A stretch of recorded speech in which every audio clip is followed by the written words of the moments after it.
Bien, eh bien, écoutez, bonjour. Après cette longue période d'abandon, nous revoilà pour la septième saison, hein, c'est comme pour les feuilletons. Pour débuter le programme de septembre-octobre, ainsi que je l'avais annoncé dans le mail de rappel, nous accueillons le professeur Arnaud Marchand, euh, qui est encore pour un moment le directeur de l'Institut d'immunologie à Gosselies, mais surtout le directeur de ce nouveau institut de vaccinologie dont il va nous dire un mot, qui a été ouvert il y a un an. Et Arnaud, que j'ai m'empressé de venir visiter parce qu'il paraît que c'est vraiment super, hein. Bon, OK. Mais donc, il va nous parler de la vaccinologie des femmes enceintes, qui est un problème vraiment important qui mérite d'être peut-être d'être plus pris en considération. Et Arnaud, merci d'avoir accepté cette invitation et je te cède le micro. Merci beaucoup, Elie, pour l'invitation. Bonjour à toutes, bonjour à tous. Ce que je vais essayer de faire aujourd'hui, c'est de parler de l'actualité de la vaccination pendant la grossesse, mais rappeler la trajectoire, d'où on vient, et peut-être donner quelques perspectives aussi de où on pense qu'on va aller dans ce domaine. Et donc, comme Élie le mentionnait gentiment, de fait, en septembre dernier, on a inauguré sur le site le campus de l'ULB à Anderlecht un nouvel institut de vaccinologie. Et donc, mentionner que c'est en fait sous l'impulsion du gouvernement fédéral que cette nouvelle infrastructure a été mise en place en partenariat avec l'Université d'Anvers.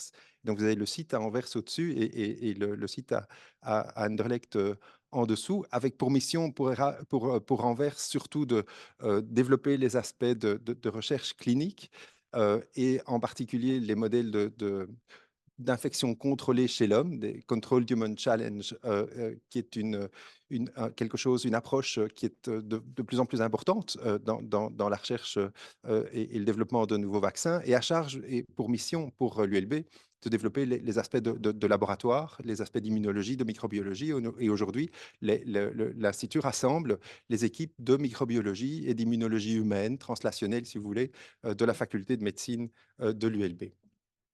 Et donc, on était intéressé dans cet institut à développer des stratégies de vaccination, à comprendre comment fonctionnent les vaccins pour les populations vulnérables, et notamment les jeunes enfants.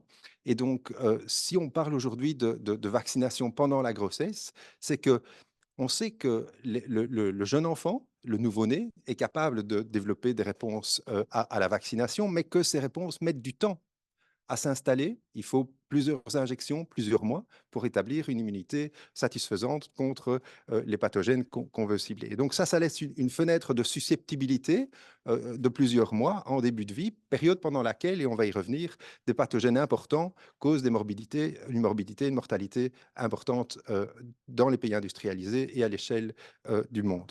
Et donc, l'idée de la vaccination pendant la grossesse, c'est de renforcer l'immunité qui est transférée physiologiquement par la femme enceinte pendant la grossesse à son nouveau-né, d'augmenter le taux d'anticorps qui est disponible et qui est produit chez la maman pour effectivement augmenter l'immunité et fermer cette fenêtre de susceptibilité pendant les premiers mois. Et donc, ce transfert d'immunité de la mère à l'enfant est en fait très conservé au travers des espèces et des études écologiques de modélisation chez le phoque, ici en l'occurrence, montrent que par rapport à la façon dont les épidémies se suivent dans une population de phoques, si jamais cette population ne dispose que de l'immunité adaptative, c'est-à-dire la capacité de se souvenir d'une première infection et de se défendre contre une infection si elle resurvient, si on ajoute dans le modèle le transfert de l'immunité de la mère à l'enfant, eh bien on voit que les épisodes, les épidémies s'espacent dans le temps, deviennent moins fréquentes. Et ça montre que l'immunité transmise confère une immunité non seulement bénéfique pour l'enfant, mais également une immunité de groupe, et donc permet à la population, comme on le voit ici, c'est le nombre, c'est la taille de la population, on voit que le nombre d'individus augmente également. Et donc c'est quelque chose dont les espèces ont bénéficié au cours du temps. C'est quelque chose dont l'espèce humaine a bénéficié au cours de l'évolution ici aussi, parce que comme on le voit sur ce graphique, le pourcentage d'anticorps du nouveau-né par rapport, mesuré chez le nouveau-né par rapport à sa mère, donc le transfert d'anticorps, l'efficacité de transfert des anticorps est particulièrement élevée chez l'homme par rapport à d'autres primates chez qui on a étudié ce transfert. Eh bien, c'est chez l'homme qu'on voit les taux de transfert les plus importants.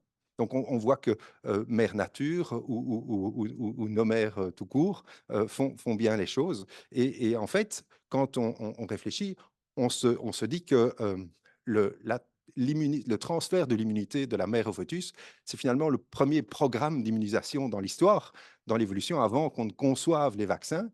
On, des individus, les mamans, immunisaient déjà, conféraient une immunité à leurs enfants. Et donc, par exemple, pendant la pandémie de Covid, on est à l'été 2020, les mamans qui ont acquis une immunité au virus transféraient déjà de l'immunité à leur enfant avant même qu'on ait le premier vaccin disponible. Après, la vaccination a augmenté et amélioré cette immunité, mais c'est un phénomène physiologique important. Et donc, l'idée, c'est que si la maman a une immunité importante contre un pathogène, il s'agit d'anticorps qui sont produits par des cellules qu'on appelle des plasmocytes. Ce sont des cellules à longue durée de vie qui se nichent dans la moelle et qui produisent en continu des anticorps qui vous permettent d'avoir des anticorps à un taux élevé dans votre sérum au cours du temps. Eh bien, si cette immunité est élevée, eh bien, ces anticorps vont être transférés au travers du placenta à partir du milieu de la grossesse, mais de manière particulièrement intense pendant le troisième trimestre, pour souvent, en fait, atteindre des taux chez le bébé supérieurs à ceux qui sont mesurés au moment de l'accouchement chez la maman, des taux élevés qui vont se maintenir au cours du temps. On va revoir ça. Donc, c'est important que ces anticorps maternels soient maintenus, soient préservés, persistent suffisamment longtemps après la naissance, au-dessus de ce qui est marqué un COP, un corrélat de protection, le seuil minimum pour avoir une protection contre le pathogène qu'on considère. Donc ici, avec des collègues, on voyait les anticorps maternels comme des échasses sur lesquelles les enfants peuvent se tenir au-dessus du niveau de protection qui est requis. Et donc ça, c'est la situation physiologique de l'évolution, si vous voulez. Et donc ce qu'on vise avec la vaccination, c'est renforcer cette immunité à l'échelle de la population quand c'est nécessaire. Et donc typiquement, on va le voir, pour un certain nombre de pathogènes contre lesquels on est immun en début de grossesse, largement, eh bien on parle d'une vaccination de rappel. Et qu'est-ce que cette vaccination de rappel fait? Eh bien c'est solliciter d'autres cellules qui sont les lymphocytes B mémoire, qu'on garde au cours du temps, pendant les périodes prolongées, on restimule ces cellules et de cette manière, on parvient à redifférencier des cellules productrices d'anticorps, augmenter les taux et rejoindre les taux d'immunité et les taux d'anticorps qui sont considérés comme optimaux, enfin la haute immunité que j'évoquais tout à l'heure. Par contre, si on a affaire, par exemple, comme on l'a vu dans le cadre de la COVID-19, potentiellement également on va en parler, on va en dire deux mots pour le streptocoque du groupe B, si l'immunité au moment du début de la grossesse est nulle ou très faible, on peut alors devoir réaliser plusieurs injections et par exemple dans le cadre du Covid, comme vous l'avez vu, une primo-vaccination, plus d'une dose de vaccin, pour alors solliciter des lymphocytes qui sont des lymphocytes naïfs, d'accord? Et donc il faut amplifier cette population cellulaire, il faut la différencier et il faut lui permettre de produire sur un temps alors un peu plus long des taux d'anticorps suffisants pour que cette immunité soit transmise à un taux intéressant. Et donc, on sait que, bah, peut-être que vous avez lu en fait que cette immunité qui est transmise au nouveau-né est transmise de manière passive, que les anticorps traversent passivement le placenta. C'est pas du tout vrai. En fait, c'est un transport actif et en réalité sélectif des anticorps. Seuls les IgG sont transférés de la mère au fœtus. Et c'est pas un hasard parce qu'en fait, ce sont les IgG qui sont la base sur lesquelles repose la mémoire immunologique. Et donc, si ce sont les IgG qui sont transférés de la mère au fœtus, c'est pour récapituler et pour pouvoir l'ensemble de l'histoire de l'exposition de la maman aux agents infectieux au cours des dernières semaines, des derniers mois ou des années qui précèdent. Donc, c'est cette sous-classe qui est spécifiquement transférée, qui est endocytée par les syncytiotrophoblastes. Et au sein de ces endosomes, les anticorps vont se lier, pas par leurs fragments hyper variables qu'on appelle FAB qui reconnaissent l'antigène, mais par leurs fragments qu'on appelle cristallisables, FC, donc cette partie-là de l'anticorps qui est nettement moins variable. Eh bien, cette partie de l'anticorps va se lier à un récepteur à l'intérieur des endosomes lorsque le pH de ces endosomes est acide. Cette liaison va se faire, le complexe va être stabilisé et au travers du syncytiotrophoblast, cet endosome va permettre la libération à pH neutre, à ce moment-là, la dissociation entre l'anticorps et le récepteur se fait, une libération de l'anticorps dans la circulation fœtale. Donc, un transport actif qui dépend crucialement de ce récepteur. On découvre aujourd'hui que d'autres récepteurs sont également impliqués, et donc les mécanismes qui sont sous-jacents à cette sélectivité que j'évoquais continuent à être investigués, mais ce mécanisme de transport actif est clé et fondamental. Alors, de manière intéressante, ce dont on s'aperçoit, c'est que des mécanismes analogues sont impliqués dans ce qu'on a évoqué tout à l'heure, c'est-à-dire la nécessité que ces anticorps persistent. Si vous injectez une protéine à quelqu'un, en quelques heures, cette protéine va se dégrader. Il faut des mécanismes de protection pour les anticorps qui sont transférés de la mère au fœtus.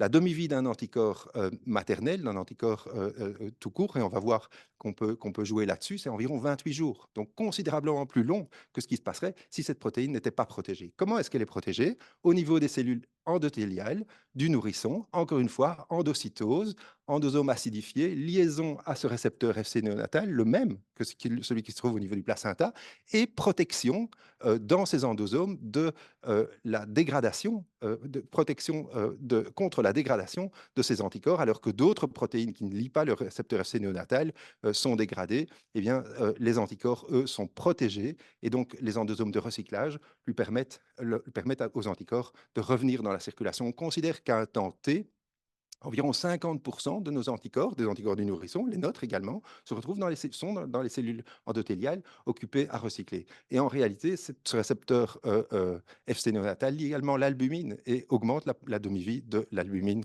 in vivo chez l'homme, mais donc un nombre limité de protéines qui se lient à ce récepteur. Et vous verrez tout à l'heure pourquoi j'essaie de vous expliquer, je vous explique ce mécanisme, parce que vous allez voir que ça a aujourd'hui une application thérapeutique très, très importante.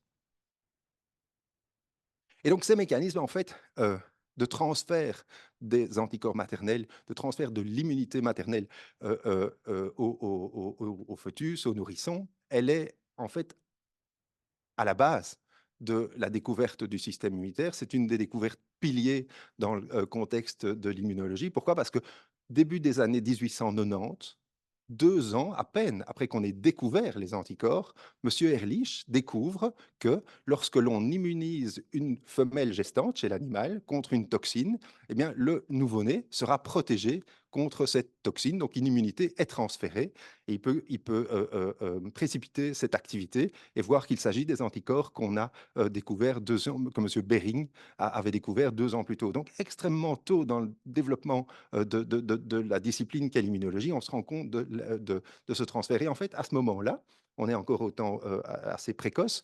Monsieur Ehrlich, il a dû batailler pour convaincre ses contemporains de ce transfert, parce qu'à l'époque, et c'est ce qu'on rapporte, à l'époque, on se disait que si une immunité devait être transmise à l'enfant, à la descendance, probablement que cette immunité devait être d'origine paternelle, hein, et donc il a dû multiplier les expériences pour démontrer le point que c'est une immunité maternelle, et notamment en immunisant des chèvres allaitantes. Il a pu démontrer que l'immunité était effectivement transmise par le lait, et donc ne pouvait pas être dépendante du père dans ce cas-ci. Et en fait, ceci est la première cinétique, 1892, la publication, la première description d'une cinétique de la réponse à une immunisation in vivo chez un animal. Donc on est au fondement vraiment du développement et de la compréhension du système immunitaire. Et en fait, pas grand-chose ne s'est passé au cours des années. Ce que vous voyez ici, c'est le nombre de publications qui sont liées sur le thème de la vaccination pendant la grossesse. Vous voyez qu'au cours du XXe siècle, l'intérêt est relativement limité et stable au cours du temps.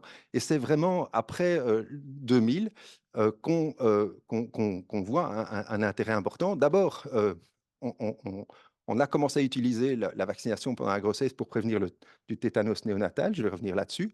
Mais c'est certainement au cours de la pandémie H1N1, de la grippe H1N1, qui touchait particulièrement les femmes enceintes, que la vaccination pendant la grossesse pour protéger les femmes enceintes a été largement développée. Et donc, vous voyez que les choses ont continué à se développer, notamment avec la vaccination contre la coqueluche, qui a été choisie enfin, la vaccination pendant la grossesse contre la coqueluche, qui a été choisie comme une approche importante pour pouvoir protéger protéger les jeunes enfants contre ce pathogène dans le contexte de la résurgence qu'un certain nombre de pays ont observé. Donc on voit une évolution au cours du temps, mais certainement aujourd'hui un intérêt marqué, un regain d'intérêt, une recherche en développement dans ce contexte qui a un impact sur l'actualité que je vais évoquer tout à l'heure.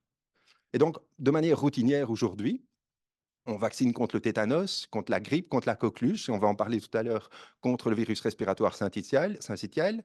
Dans des circonstances particulières, on peut vacciner contre, dans le cadre d'épidémies, contre SARS-CoV-2, vous le savez, mais contre d'autres virus ou pathogènes également.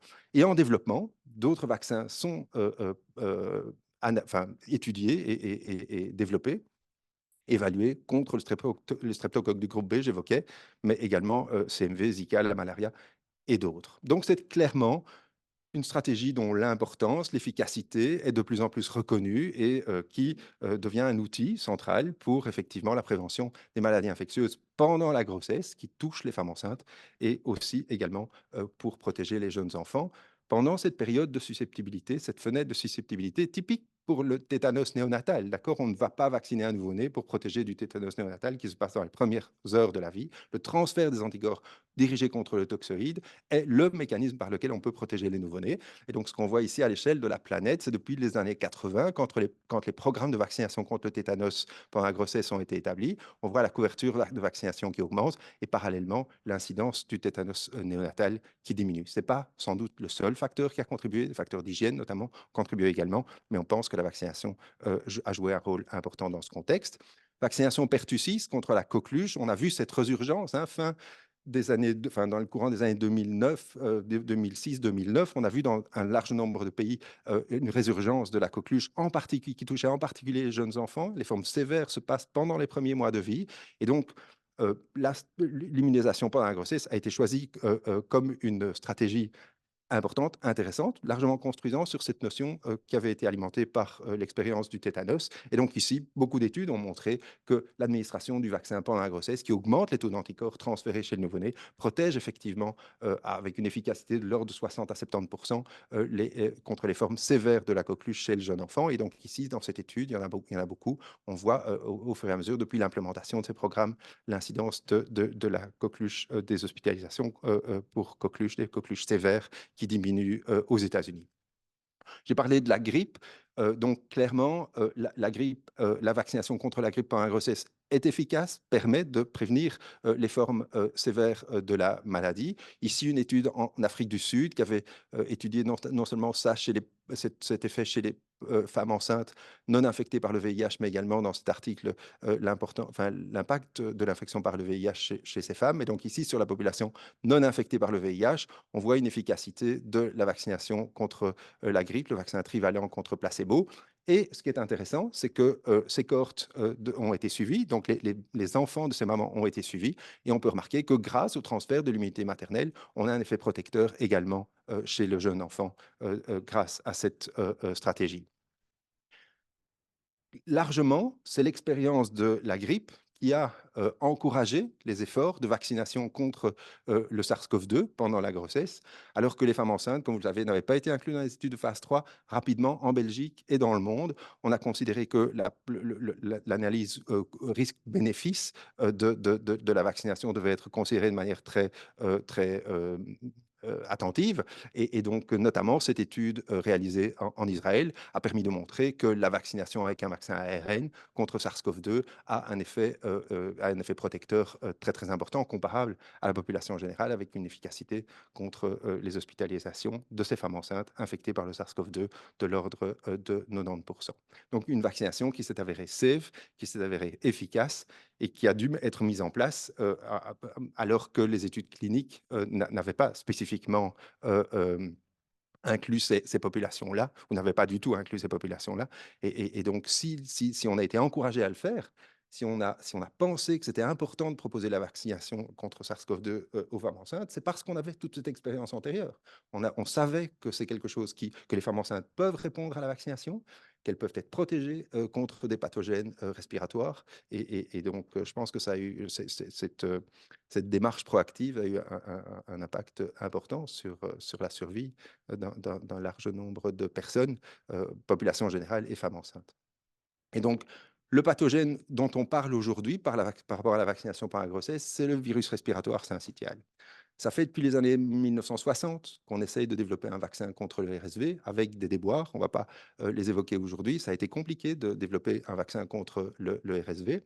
Et donc, cette la nécessité de développer ce vaccin est évidente. Ici, on voit dans les pays à faible et à haut revenu l'incidence de l'hospitalisation par RSV. On voit qu'en particulier dans les classes d'âge des enfants de moins d'un an, l'hospitalisation à cause d'une infection par le RSV est quelque chose de fréquent. On le voit plus dans les pays à haut revenu, pays industrialisés, que dans les pays à faible revenu, essentiellement parce que l'accès aux soins dans ces pays-là est beaucoup plus faible. Et c'est ce qui cause une image opposée, en miroir, où effectivement le case fatality rate, donc la mortalité liée à l'infection, est la plus élevée dans les pays à faible revenu, mais elle existe également dans les pays à haut revenu. Donc, besoin d'un vaccin contre le RSV, on le sait depuis longtemps.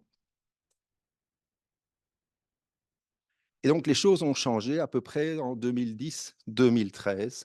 Grâce aux travaux de biologie structurelle, on a pu mettre au point un vaccin particulièrement efficace. Et donc, je vous détaille en deux mots ce que le vaccin contient pour que vous compreniez l'avantage que cette approche nous donne. On sait qu'il fallait, donc le RSV, c'est un virus à ARN enveloppé, il y a des glycoprotéines d'enveloppe, notamment la protéine de fusion, qui joue un rôle clé dans l'infection cellulaire. Et donc, ce qu'on s'est dit, c'est qu'il était important de pouvoir induire une réponse immunitaire contre cette protéine F dans sa phase dans sa structure, dans sa conformation qui précède la fusion avec la membrane cellulaire. Donc, la structure, la conformation préfusionnelle. Et donc, c'était très compliqué de faire ça. Pourquoi? Parce que cette forme était instable.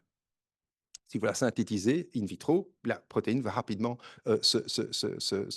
perdre cet état de préfusion. Et donc, grâce à la biologie structurelle, la compréhension de comment les protéines se replient, on a mis en place des mutations dans la séquence de la protéine qui ont permis de stabiliser la protéine synthétisée in vitro par génie génétique dans sa forme préfusionnelle. Et donc, le vaccin qui est disponible aujourd'hui contient la protéine F dans sa forme préfusion. C'est pour ça que vous allez lire pré-F, donc c'est la protéine F du RSV dans sa forme préfusionnelle. Pourquoi? Parce que ça va induire des anticorps neutralisants de manière bien plus importante. Ce qu'on voit, c'est que les épitopes qui sont en rouge et en orange ici, ce sont les épitopes majeurs pour la neutralisation du virus. Et donc, on voit qu'ils sont exposés dans la forme préfusionnelle et on voit qu'ils sont cachés dans la forme post-fusion. Donc, immuniser avec cette forme-là permet de générer des anticorps qui sont particulièrement neutralisants, avec une capacité de neutralisation de l'ordre de 50 fois plus élevée que ce qu'on peut voir avec les anticorps dirigés contre la forme post-fusion. Et donc, plusieurs vaccins ont été développés sur la base de ce concept de pré-F, de protéines de fusion, protéines F préfusion, et donc notamment par la société Pfizer qui a développer le vaccin qui est connu maintenant et qui est commercialisé sous le nom d'Abrysvo. Et donc, ce vaccin, enfin, ce candidat vaccin a fait l'objet de pas mal d'études, plusieurs études d'efficacité de phase 3. Ici, il y en a une, c'est l'étude MATIS, qui a été menée par notre collègue Beata Kampmann. Et donc, cette étude, qui porte sur une étude randomisée, double aveugle, environ 7000 femmes enceintes, montre que l'immunisation pendant le deuxième, troisième trimestre de la grossesse permet d'augmenter l'immunité qui est conférée aux enfants et donc par rapport à un placebo de réduire l'incidence ici des formes sévères du RSV, Medically Attended Severe RSV, par une efficacité à 90 jours de l'ordre de 80%. On voit que cette efficacité diminue comme on peut l'attendre, le taux d'anticorps diminue, cette efficacité diminue au cours du temps, mais reste très élevé. À 6 mois, on est toujours à 70% d'efficacité. Donc, plusieurs études qui démontrent que ce vaccin, effectivement, est immunogène pendant la grossesse. Les femmes enceintes répondent à la vaccination, cette immunité est transférée et est très efficace pour la prévention des formes sévères chez le jeune enfant. Une étude, un candidat vaccin basé sur le même principe a été développé par GSK. Et donc, dans le contexte de l'évaluation de ce candidat vaccin, ce dont on s'est aperçu, c'est que, c'est qu'il y a eu un signal de safety. Ce dont on s'est aperçu en cours d'étude, c'est que dans le groupe vacciné, l'incidence d'enfants nés prématurément, donc l'incidence des naissances prématurées était augmentée par rapport au groupe placebo et avec un risque de 1,38, pas énorme, mais significatif, donc un signal suggérant que la vaccination de la femme enceinte avec l'administration de ce vaccin était associée à un risque augmenté de prématurité. Avec un signal non significatif de mort, enfin de décès néonatal, euh, non significatif, je disais, mais associé, lié à la prématurité. Et donc, bon, des données compliquées, beaucoup de discussions ont eu lieu et ont toujours lieu. Pourquoi c'est compliqué? Parce que c'est quelque chose qu'on a vu uniquement dans les pays à faible et moyens revenus, pas dans les pays à haut revenus. C'est une observation qui a été faite dans une période de l'étude comprise entre avril et décembre 2021, pas après. Donc, est-ce que c'est fortuit? Est-ce, malgré que ce soit significatif, est-ce que c'est fortuit? Est-ce que c'est réel? Quelles pourraient être les raisons liées, qui sont sous-jacentes à ce risque augmenté dans cette étude-là? C'est pas clair, mais GSK a décidé d'arrêter le développement de ce vaccin qui n'est donc pas disponible pour les femmes enceintes, qui est disponible pour les personnes âgées, a montré son efficacité chez les personnes âgées contre l'infection sévère à RSV, mais n'est pas disponible pour les femmes enceintes. Peut-être à noter que le vaccin Pfizer, Abrysvo, qui n'a pas montré d'effet significatif sur la prématurité, dans une sous-population d'études en Afrique du Sud, on a vu quand même un signal de prématurité, ce qui fait qu'aujourd'hui, il y a des études post-marketing, des études de surveillance, notamment très intenses en Afrique du Sud, parce que cette possibilité que ce risque est particulièrement augmenté dans les pays du Sud, dans les pays à plus faible revenu, cette possibilité reste considérée. On est extrêmement prudent par rapport à ça, mais le vaccin, effectivement, Abrysvo, est considéré comme suffisamment safe. Il y a une analyse de risque, pardon, de coûts et de bénéfices aussi par rapport à ces décisions-là, ce qui fait qu'en septembre 2023, au CDC, ils ont recommandé l'utilisation de ce vaccin chez les femmes enceintes à administrer entre 32 et 36 semaines de gestation de manière saisonnière. Donc ça c'est une particularité, comme pour la grippe. Hein. Donc on vaccine les femmes enceintes pendant une période de l'année, anticipant donc septembre à janvier aux États-Unis, dans une période où effectivement on sait que, pendant laquelle on sait que l'enfant à naître va être potentiellement exposé au RSV. Et donc, on a ici en Belgique le Conseil supérieur de la santé, à peu près au même moment, qui recommande, un peu plus tard, qui recommande, donc à l'hiver dernier, l'utilisation de ce vaccin et la vaccination chez les femmes enceintes, aussi de manière saisonnière, avec une fenêtre d'âge gestationnel, comme vous le voyez, plus large, pour couvrir la possibilité d'administrer ce vaccin de manière plus importante, aussi peut-être pour favoriser le transfert des anticorps. Si on vaccine un peu plus tôt, on a des chances d'avoir un transfert d'anticorps plus élevé. Donc, un vaccin qui est aujourd'hui recommandé dans un large nombre de pays du monde, qui va probablement changer dramatiquement la face du RSV. Donc, en Belgique, le RSV, en hiver, c'est 20 à 40% des occupations de lits dans les hôpitaux. Donc, c'est énorme comme charge pour les systèmes de soins de santé et pour les enfants, pour les familles. Donc, on s'attend à ce que cette approche ait un impact important sur cette morbidité et potentielle mortalité, si effectivement la couverture vaccinale à laquelle on arrive est suffisante effectivement pour avoir un impact. Et on sait qu'en Belgique, notamment, les couvertures vaccinales sont disparates, sont diverses au sein des différentes communautés et sont relativement modérées en région bruxelloise, par exemple. Parallèlement, et donc ça c'est complètement inédit, parallèlement, dans le développement des outils de lutte contre le RSV chez le jeune enfant, on a vu apparaître des approches qui sont également liées à l'histoire. Fin du 19e siècle, M. Behring, il a à peine découvert les anticorps qu'il a l'idée de transférer ces anticorps, produits chez le cheval en général, pour prévenir les infections sévères contre la diphtérie, le tétanos. D'accord? On appelait ça la sérothérapie. Et donc, il y a parmi les héros de ces histoires certains qui marchent à quatre pattes, notamment Balto. Si vous allez à Central Park et que vous baladez à Central Park, vous verrez la statue de Balto, qui est effectivement un chien de traîneau qui a été particulièrement connu parce qu'il a acheminé de manière vraiment héroïque un lot de sérum, de fioles de sérum antidiphtérique en Alaska pendant une épidémie, donc dans le fin fond de l'Alaska.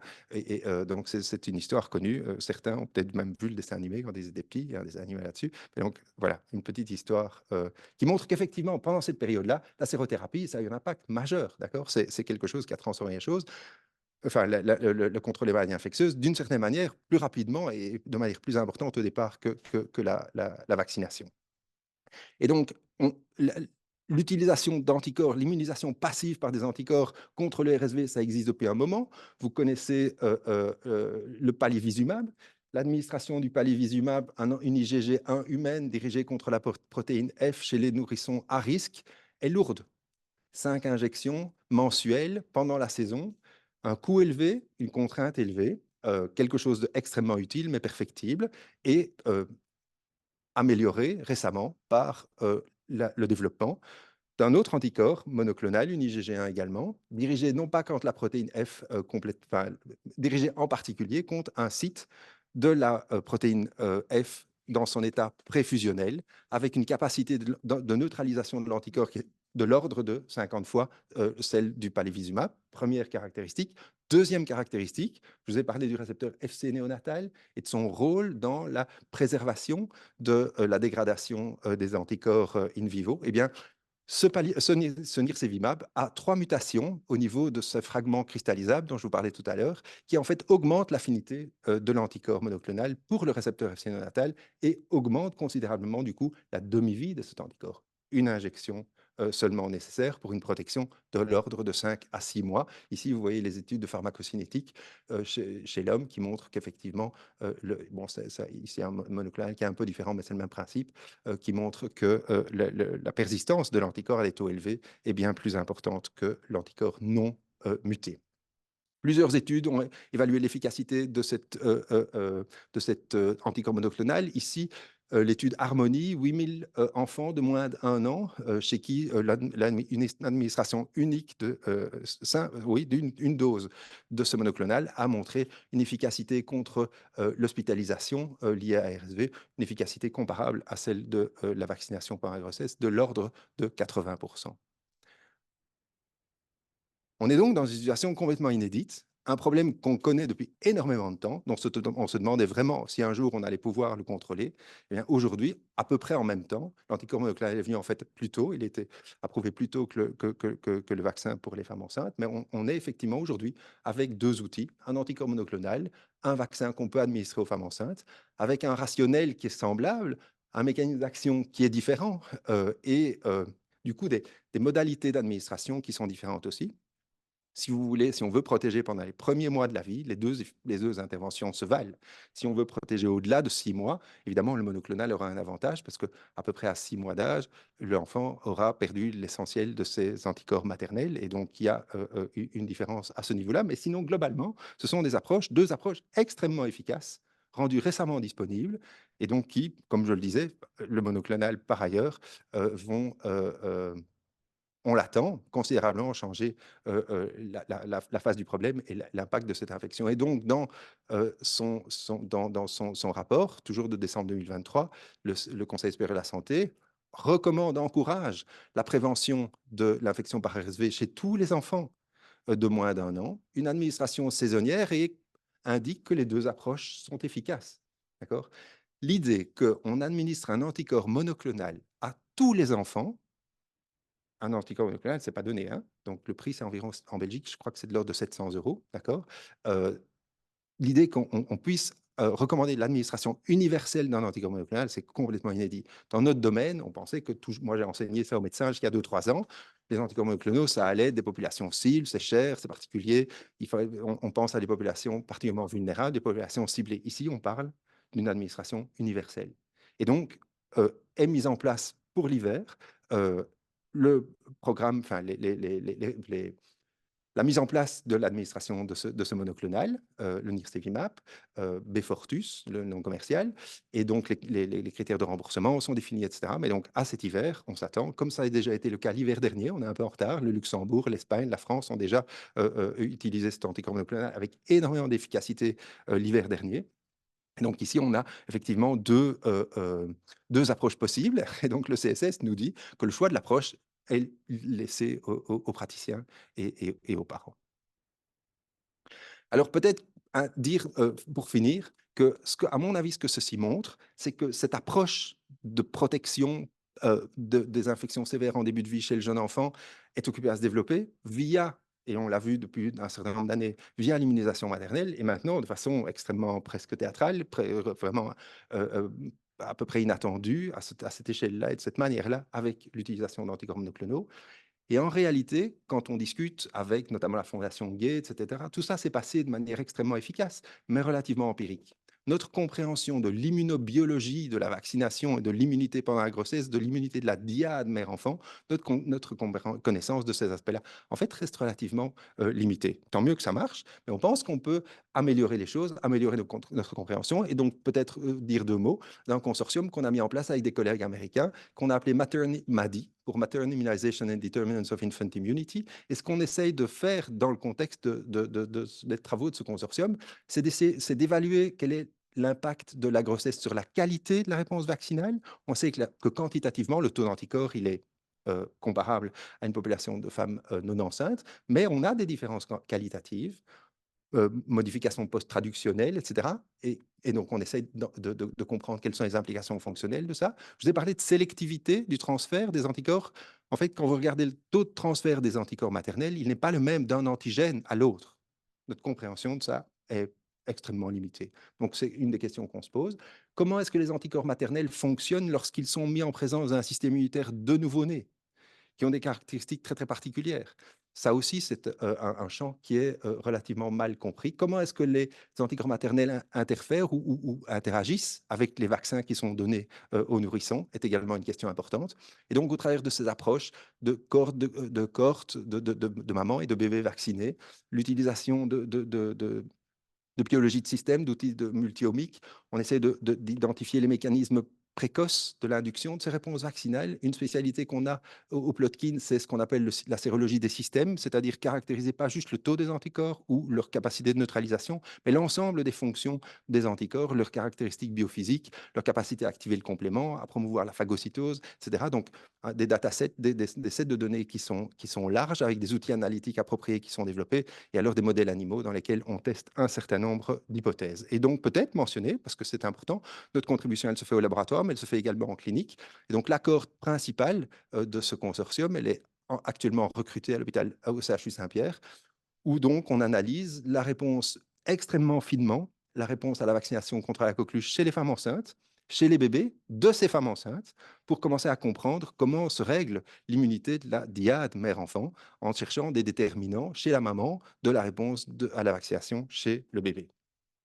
Et donc tout ça, c'est important, on pense, parce qu'en réalité, on est loin d'avoir contrôlé l'ensemble des agents infectieux qui affectent et qui tuent les jeunes enfants. On sait que les choses évoluent favorablement à l'échelle du monde, dans le contexte des objectifs des Nations Unies. On voit que la mortalité en dessous de 5 ans diminue progressivement, mais il en reste une part importante qui est notamment liée aux maladies infectieuses. Ce qui préoccupe, c'est la stagnation relative, ou en tout cas la décroissance moins rapide de la mortalité néonatale, qui est notamment causée par le sepsis. Et donc là, on a clairement un défi.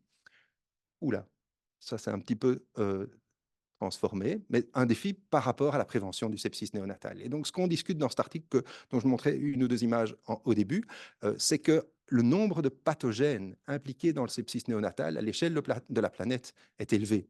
Ce qu'on voit ici en orange, mais désolé, ce n'est pas très lisible, ce sont ceux pour lesquels on a un vaccin. Vous voyez qu'en gris, ce sont ceux pour lesquels on n'a pas de vaccin. Donc, il s'agit de réfléchir à comment prévenir ces infections qui se passent extrêmement tôt dans la vie, pendant cette période de susceptibilité. Et donc, ce qu'on discute, c'est important de pouvoir vacciner les jeunes enfants. On peut accomplir beaucoup de choses en vaccinant pendant la grossesse, mais si on commence à parler de vacciner ou de proposer aux femmes enceintes la vaccination contre 5, 10, 15 pathogènes, ça va être extrêmement compliqué, même si les monoclonaux nous aident à complémenter ça. Et donc, ce qu'on discute ici dans cet article avec des collègues, c'est le fait que on comprend de mieux en mieux aujourd'hui que le système immunitaire fonctionne de manière pathogène spécifique, mais également de manière pathogène agnostique, de manière de pathogène non spécifique, et met en place toute une série de défenses qui permettent de nous défendre contre les pathogènes de manière large, l'ensemble des bactéries. L'immunité innée peut être mise à un certain niveau de tonus qui, on le voit de plus en plus, peut maîtriser les infections sévères de manière non pathogène spécifique. Et là où c'est important, c'est que des interventions peuvent être mises en place pour stimuler cette immunité non spécifique. Et donc, ce qu'on propose là, c'est qu'on a aujourd'hui des connaissances qui se développent largement pour prévenir les infections en début de vie, prévenir les infections en grossesse et en début de vie, en utilisant plusieurs approches complémentaires. Et d'une certaine manière, le RSV nous pousse dans cette direction. On commence de plus en plus à réfléchir à des approches complémentaires adapté aux pathogènes, adapté aux situations. Et donc, on pense que cet outil, cette boîte à outils de prévention des maladies infectieuses en début de vie peut encore être enrichi et que ce dont vous allez entendre parler dans les années qui viennent va évoluer. On aura d'autres vaccins à proposer aux femmes enceintes. À un moment donné, peut-être, ça va être compliqué d'augmenter le nombre de ces vaccins. En parallèle, viendront des monoclonaux. Et on pense d'autres approches qui seront peut-être basées sur d'autres principes qui seront importantes également. Voilà ce que je voulais partager avec vous et merci de votre attention. Merci beaucoup, Arnaud. C'est passionnant et ça engage toute une série de développements dans l'avenir. Questions, commentaires? Je vais peut-être me remettre Sophie? Oui, en... moi, si je peux. Oui, Ah, bonjour Sophie. oui, forcément. Bonjour. Je ne sais pas si vous m'entendez parce que moi, je ne vois pas avec la caméra. Oui, oui, voilà. On vous entend, On on vous entend. t'entend. Voilà, bonjour. Donc, Sophie Blumenthal, donc infectiologue pédiatre ici au Chirec, mais c'est surtout avec ma casquette d'expert au Conseil supérieur de la santé que je voudrais simplement d'abord remercier Arnaud d'être venu faire un très bel exposé et d'avoir bien cité et représenté nos recommandations. Je voudrais dire d'abord qu'il y a un groupe de travail qui concerne l'immunisation maternelle spécifique qui va maintenant, à partir, c'est lundi prochain, la première réunion qu'on a au Conseil supérieur avec l'équipe d'Anvers, justement qui va être spécifiquement dédiée à la vaccination maternelle et l'immunisation maternelle. Et donc, voilà, c'est vraiment un sujet passionnant. Et si Arnaud, vous avez d'autres idées concernant l'immunité innée et justement les futurs développements, n'hésitez pas à nous en faire part parce que nous, on serait vraiment très contents d'avoir votre feedback aussi là-dessus. Mais donc voilà, ça commence la semaine prochaine. Justement, on va tout rediscuter et on voudrait faire des recommandations spécifiques pour cette population. Voilà, ça c'est la première chose. Deuxièmement, par rapport aux recommandations RSV, je voulais simplement dire effectivement que si la période d'immunisation avait été choisie entre 28 et 36 semaines, c'était exactement pour la raison que vous avez citée, c'est-à-dire que le transfert des anticorps étant vraiment meilleur entre 28 et 32 semaines et le vaccin ayant été approuvé par l'Agence européenne du médicament à partir de 24 semaines, on a tranché et on s'est aussi aligné sur les recommandations anglaises de le recommander à partir de 28 semaines. Voilà, c'était tout ce que je voulais dire et je vous remercie beaucoup. Non, c'est moi qui vous remercie en fait, parce que je pense qu'effectivement, ce que nous on peut apporter, comme tu dis, hein, c'est des idées, et c'est essayer d'expliquer comment le domaine évolue. Mais je pense qu'il y a un réel défi par rapport à la définition de recommandations, par rapport à Exactement. l'aspect pédagogique de ces recommandations. Et donc le travail qui se fait là est probablement celui qui est le plus important à ce stade. Merci. C'est vraiment très, très difficile. Et donc, des interactions avec des gens comme vous, ça nous apporte beaucoup aussi, parce que du coup, ça nous donne d'autres idées. Et voilà, merci beaucoup. Ben ouais, quand tout le monde est content, c'est bien. Ben oui, C'est c'est rare. bien. Hein. Autre question, commentaire? Est-ce que je peux te Oui. poser une question? C'est Evelyne Markovitch, je suis gynéco à Delta. Je vais mettre la caméra. Je voulais juste vous demander pourquoi, c'est un truc pratique, mais qui me rend, qui m'interpelle. Donc, on renouvelle nos vaccinations coqueluches à chaque grossesse. Et je ne comprends pas pourquoi les patientes n'ont droit qu'à un remboursement sur toute leur vie et pas un Oh. remboursement systématique à chaque grossesse. Alors, ce n'est pas des sommes énormes, c'est 30 euros, mais je n'ai pas compris la démarche. Oui, Donc, merci pour la question. Alors, ce que je peux peut-être dire, c'est pourquoi est-ce qu'on recommande à chaque grossesse? Parce qu'en réalité, avec les vaccins dont on dispose aujourd'hui, la durée de l'immunité est relativement modérée, ne permet pas de conférer une immunité qui couvrirait plusieurs grossesses d'affilée. Alors, par contre, sur la question du remboursement, j'espère que quelqu'un en ligne peut commenter sur ce point parce que j'en serais incapable. Je suis désolé. Bon, ça n'empêche que les patientes acceptent de renouveler leur vaccination. Je voulais aussi vous remercier pour cet exposé qui était magnifique. Si vous êtes gentil. Je ne sais pas, Voilà. peut-être les deux. Merci beaucoup. Euh, Et je je ne sais voulais pas vous si dire que l'injection d'Abrysvo, ou bien j'ai deux mains gauches, mais je trouve que c'est pas évident de mélanger, de récupérer, de ne pas mettre une aiguille pour l'injection. Franchement, c'est pas facile d'utilisation, ce vaccin. OK. Vous avez déjà Ouais, essayé? je- La- Supérieur, Non, Evelyne. voilà, Je exactement. transmettrai au conseil Chacun supérieur, des voilà. faits, voilà, exactement. Sophie, Oui, voilà, je pourrais transmettre pour le remboursement. Il faut juste que tu saches, Evelyne, que c'est pas parce qu'on émet des recommandations scientifiques que l'INAMI nous Ah, suit dans d'accord. le remboursement. Voilà, on peut tous témoigner avec l'actualité RSV où on devient tous fous. Nous, on émet des recommandations scientifiques parce qu'effectivement, le taux d'anticorps diminuant et on a besoin d'un taux suffisant pour assurer l'immunisation néonatale. Et effectivement, c'est pas du tout pour ça que les recommandations de remboursement nous suivent. Mais OK. n'hésite pas à écrire une lettre à l'INAMI. Voilà, on sera tous contents.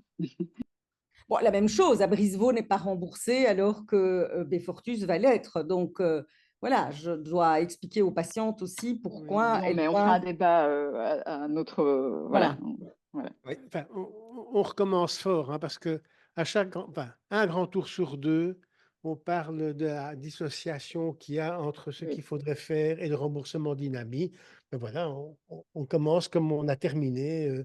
Voilà. Voilà. mais comme Donc, Sophie le soulignait, non, tout à fait, mais comme Sophie le soulignait, par contre, le fait de ne pas être désuni au niveau des différentes disciplines, on le voit entre la gynécologie et la pédiatrie, hein, toutes ces questions renforcent les liens entre les deux pratiques, je pense, et entre effectivement les gens qui essayent de faire ce qu'on fait, etc. Je pense que la non-désunion, l'union de ces différents groupes d'activité, d'intérêt, à mon avis, est coordination. crucial. Ouais, voilà, pour essayer quand même de